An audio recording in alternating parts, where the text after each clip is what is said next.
Since 2016, Vodafone India has not made even a single amount of profit.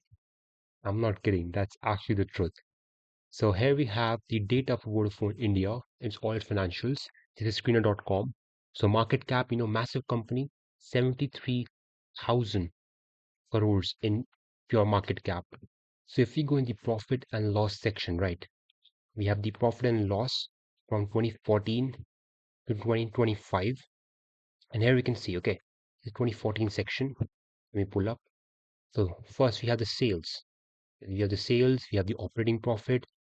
Then at the bottom, here we have the net profit and the profit before tax. Now, focus on here. So 2016, okay, we are going in 2016. Here we are 2016. We have the operating profit, very nice, very nice. We have the profit before tax, and then we have the profit after tax. So all these numbers are again in crores. So 2,728 crores. 2016, okay. Then pay attention to the numbers next to them. Minus 400 crores in 2017, minus 4,000 crores, minus 14,000 crores, minus 73,000 crores, minus 44,000 crores, minus 28,000, 29,000, 31,000. Is this the last? Yes, 31,000 crores in 2024, pure loss. And in 2025, 27,383 crores of pure losses. So not a single profit since the year 2016. So maybe wondering why? Why is Vodafone Idea not making a single amount of profit? So the idea, okay, the reason is pretty simple. Okay, I can just show you right here. Now, we see the operating profit. Below it, we see interest and depreciation. So a couple of numbers below operating profit, we have the interest and depreciation. Let's go to 2025 and see what these numbers look like. So 2025 is 18,000. That's the operating profit. Now you go down, you see the interest, this number. This is the interest, 24,543. So Vodafone's debt is so high that its interest payments, the interest it's paying on its debt, or this can be the finance cost, the overall finance cost. I don't know, but the interest, it says the interest payment, 24,543 crores. It's more than operating profit. So it still does not make enough EBITDA or operating profit to cover its interest payments. How is this company ever going to be profitable? And then the second expense, just before this 24,000, this 21,000, that's the depreciation and amortization.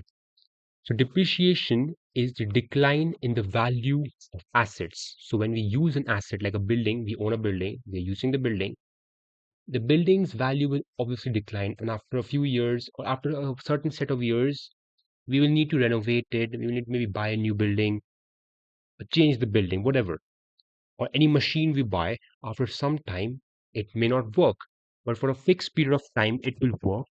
And during that time, decrease the value of it, how much it's actually worth, because the more we use it, the less it's worth. Depreciation. Depreciation is a non-cash expenditure. So this 21,000 you see, 973, it may not actually affect Vodafone's cash position. So how much cash it has in the bank, it may not be affected by this depreciation expense, but it's still recorded in the profit and loss. So Vodafone has a lot of assets. It's a very asset heavy company. And because of that, depreciation is again large, and it's 21,973. So depreciation and interest alone, alone, depreciation alone, interest alone, they are more than operating profit. And like combined, that's a disaster. Imagine that they paid taxes. That's a tax percentage. They paid 0% in taxes. That's good. They paid 0% in taxes. There's no profit. There were two reasons. So one is the massive debt, and massive debt leads to massive interest payments. Second is a lot of assets, a lot of depreciation. But okay, a lot of assets they have. They're asset heavy company. They're a telecom service provider and towers and all. The third reason, and this is interesting, is this. Hold up. Yes.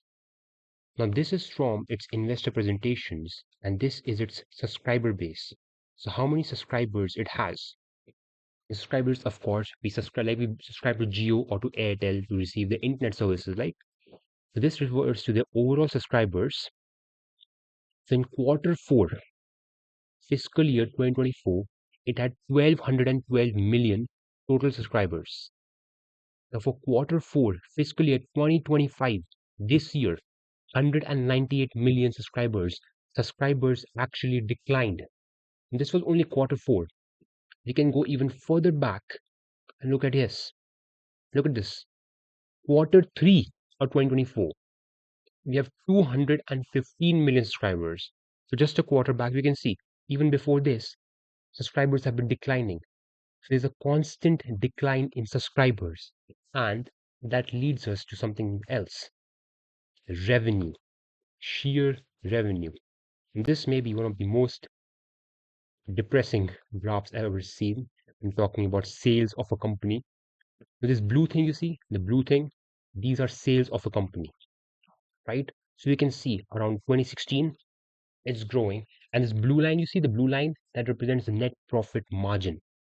So till it exists, there is profitability. But if it does not exist, yeah, that those are losses. So these blue lines we can see 2016, and we can see the constant rise. It's very fast rising. It's rising it's growing. The revenue is basically growing. My voice is stuttering now. The revenue is growing very well, but then after 2016, you can just see it goes down massively because of Geo, the entry of Geo. Geo provided services so cheap that the revenue just went down. And from then onwards, it's either extremely negligible growth or there's just like no growth in sales. These are the latest ones. The sales have just been extremely stagnant, even though operating margin is positive. Operationally, it's a positive company. It is profitable, but the debt is so high. Its subscriber base, again, it's falling. It's now below 200 million subscribers. Less subscribers, the revenue will be less.